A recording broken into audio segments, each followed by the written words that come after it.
Toda cidade tem sua história ligada a um princípio, um porto ou uma estação de estrada de ferro. Com Campo Grande foi diferente, nasceu em pleno sertão, por iniciativa do espírito arrojado e do pioneirismo de José Antônio Pereira, que teve a coragem de desbravar esta rica terra sul-mato-grossense. Natural de Minas Gerais, residente na cidade mineira de Monte Alegre, empreendeu sua primeira viagem rumo ao sul da então província de Mato Grosso, à procura de campos para criar e matas para lavouras. Tendo notícia da vacaria com suas vastas campinas, formou uma comitiva composta por 5 pessoas, dentre estas, seu filho Antônio Luiz, 2 escravos, os irmãos João e Manuel, e Luiz Pinto, prático em viagens pelo sertão, residente em Uberaba.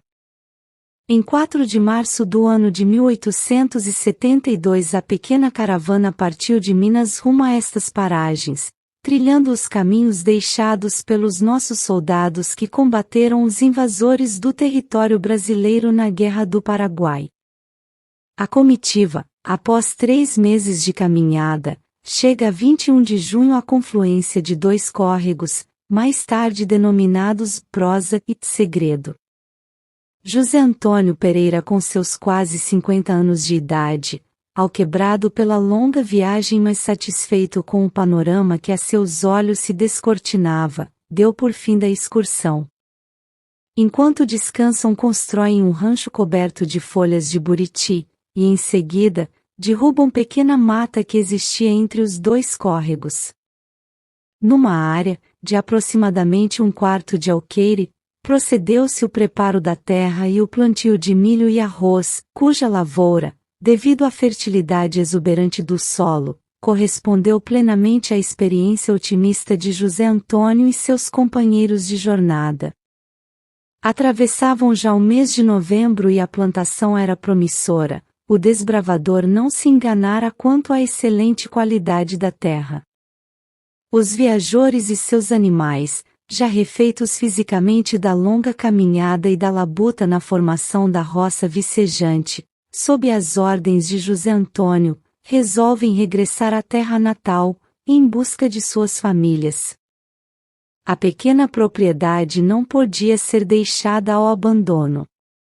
De volta a Minas Gerais, José Antônio passa por Camapuã, em cujos arredores moravam poucas pessoas remanescentes da fazenda do mesmo nome, entre elas o poconiano João Nepomuceno, com quem José Antônio entra em entendimento para vir cuidá-la, até o seu regresso de Minas. Em meados de 1875 chega por aqui Manuel Vieira de Souza, Manuel Olivério, mineiro que também fora atraído pelas notícias dos campos da vacaria. Manuel Olivério, com 2 carros de bois, vinha em companhia de seus filhos, de sua mãe e de seus irmãos Cândido Vieira de Souza e Joaquim Vieira de Souza, alguns empregados, um dos quais Joaquim Dias Moreira, Joaquim Bagage.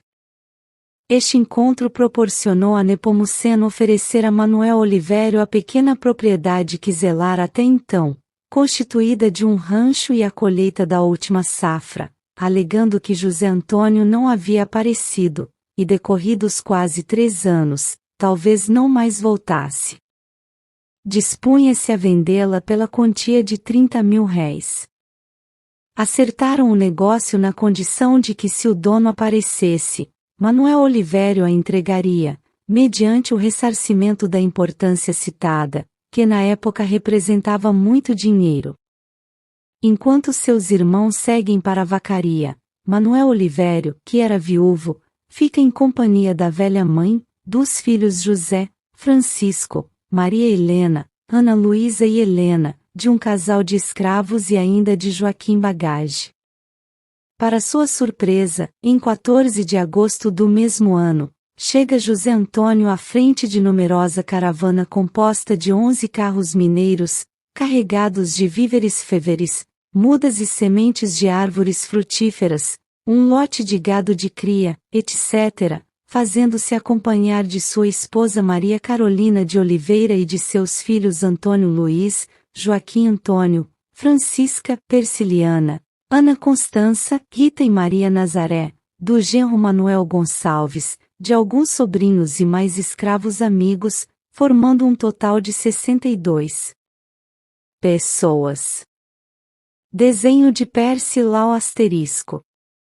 Manuel Vieira de Souza, até então desconhecido, pois era de Prata, outra cidade mineira, recebe-o amistosamente expondo as condições de seu negócio com João Nepomuceno e prontifica-se entregar a propriedade a seu legítimo dono.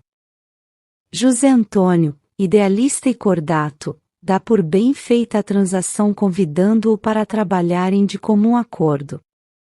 Assume, desta forma, o comando do pequeno povoado nascente e providencia a construção de 8 ou mais ranchos às margens do córrego que atualmente chamamos de Prosa. Os ranchos faziam frente para a atual Rua 26 de Agosto. José Antônio Pereira, traçando os limites do povoado, denominou o arraial de Santo Antônio do Campo Grande, em homenagem ao santo de sua devoção. Quando de mudança, passando por Santana de Paranaíba, foi obrigado a interromper por alguns meses sua viagem em virtude da malária que estava acometendo a população daquele lugar. Prático de farmácia e adepto da fitoterapia, tido naquela época como um bom médico, permaneceu o tempo suficiente para debelar a epidemia, salvando muitas vidas, tanto nessa ocasião como em outras, até o fim de sua existência. Foi lá que fez uma promessa a Santo Antônio de Pádua, cuja imagem já o acompanhava, de construir uma igreja quando aqui chegasse, caso não perdesse um só dos seus. Esta foi a origem do abençoado nome da nossa querida cidade. Claro ficou que a população de Campo Grande, com o retorno de seu fundador, elevou-se para 72 pessoas. No mês de agosto, já um pouco tarde para o plantio, os moradores fazem pequenas roças na esperança de conseguirem ainda boa colheita, dada a fertilidade do solo, porém foram surpreendidos por uma nuvem de gafanhotos que deixaram a lavoura em terra limpa. As sementes haviam se esgotado e restavam em abundância abóboras e morangas, que juntamente com a carne de caça e bovina, foram os únicos alimentos da pequena e brava população. Os sertanistas não desanimaram e continuaram o labor, unidos, como se fossem uma só família. Nos anos seguintes, isto é, em 1876 e 1877, José Antônio Pereira deu cumprimento à promessa que fizera, construindo uma igrejinha de pau a pique, coberta de telhas transportadas do abandonado Camapuã.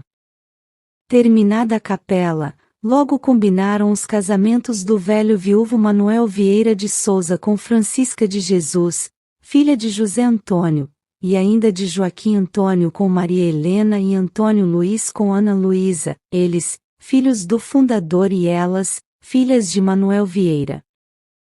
Assim, no início de 1878 José Antônio vai a Nioaque, contrata o padre Julião Urchia para dar bênção à igreja e celebrar os primeiros casamentos e batizados.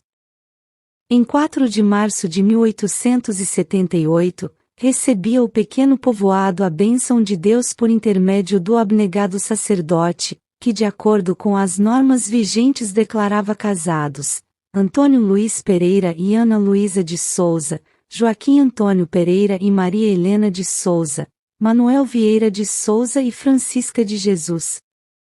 Conclui-se então que Manuel Vieira ficou sendo cunhado de seus genros. Foram celebrados também vários batizados.